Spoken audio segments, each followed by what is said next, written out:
কিভাবে হাঁকিয়ে নিয়ে যাবে জাহান্নামের দিকে। বান্দা জাহান্নামের ভিতর থেকে গর্জন শুনতে পাবে, আযাবের বিষয়টা শুনতে পারবে, কঠিন গর্জন শুনতে পাবে।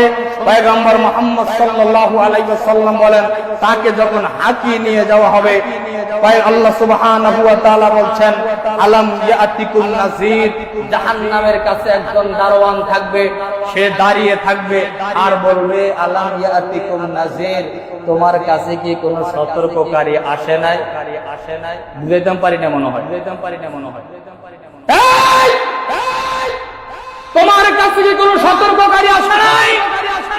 কেউ তোমাকে কোরআনের কথা বলে নাই, কেউ তোমাকে হাদিসের কথা বলে নাই, উলামায়ে কেরাম তোমার সামনে কথা বলে নাই, ইসলামের কথা বলে নাই, ন্যায়ের কথা বলে নাই, সৎ পথের কথা বলে নাই, ভালো কাজের কথা বলে নাই। কে বলবে?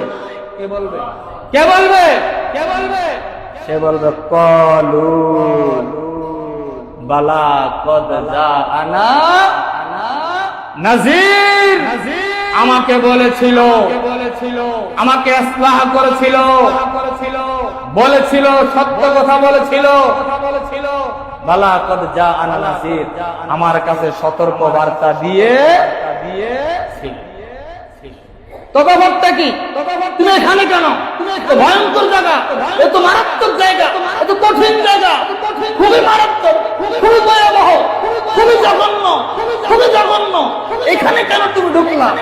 সে বলবে, ফাকাযাবনা ওয়া কুলনা মা নাযালাল্লাহু মিন শাই। আমার কাছে যখন কথা বলতো তখন আমি বলতাম সব মিথ্যা বানাইয়া বল। সব কি